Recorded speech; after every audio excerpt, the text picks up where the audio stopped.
Welcome to the Starting Over podcast training series. I am your host, Edward Shelton, aka Dark Logos. And in this episode, we are going to be looking at regeneration. Regeneration is a useful power, mainly good near the end of the game, but it does have its uses mid-dial. Regeneration allows a figure to come back from just pretty much the grave, close to the grave, to mid dial, or from mid dial to beginning of dial. So let's really dive deeper into regeneration. Regeneration: give this character a power action, roll a d6, subtract 2 from the result, minimum result 0. Heal this character of damage equal to the result. Now, here's the big thing about regen. It is many times seen as the inferior support power, an inferior healing power, because it's the subtract 2, no minimum 1.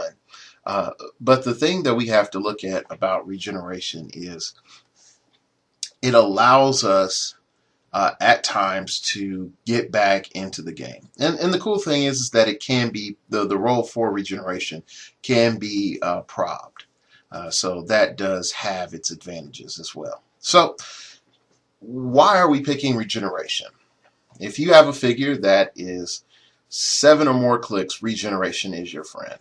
If you have a character that is in that 5 click range, regeneration can be your friend.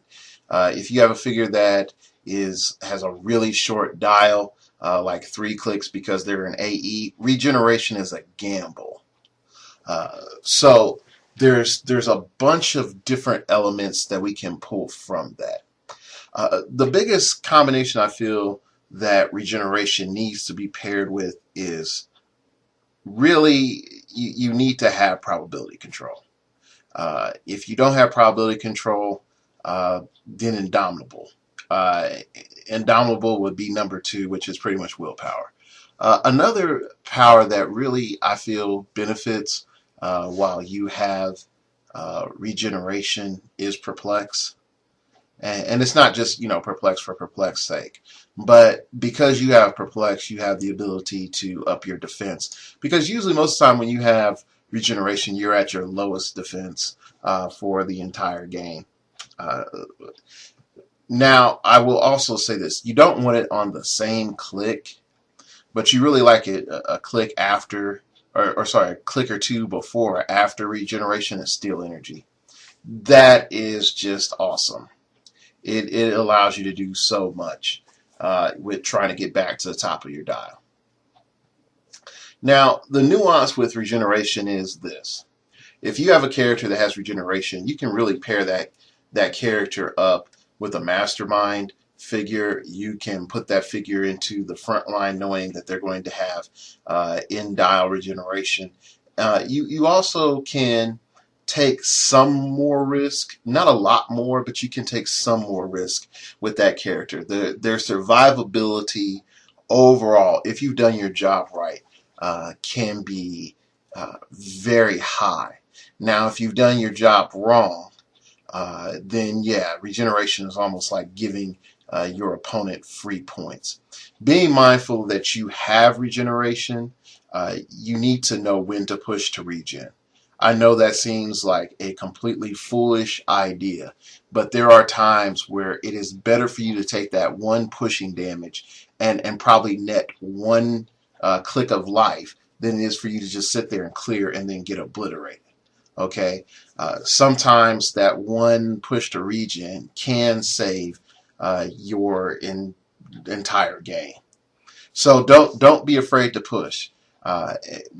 And don't be afraid to really dive in deep with regeneration.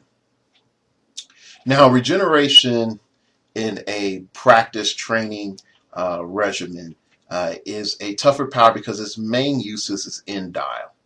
So what I want you to do is just go through a game, make sure that you play a 300-point game and that you have 2 figures on your team with regeneration at the end dial.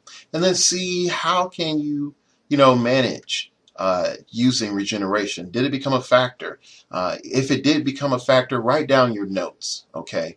Now, the big thing that I want you to really gather from that is what killed your figure. Was it, poor placement? Was regeneration a factor? Uh, you know, Not only what killed your figure, if it died, what caused your figure to take that much damage? Was the figure poorly designed? That is a fact. There are a lot of poorly designed HeroClix.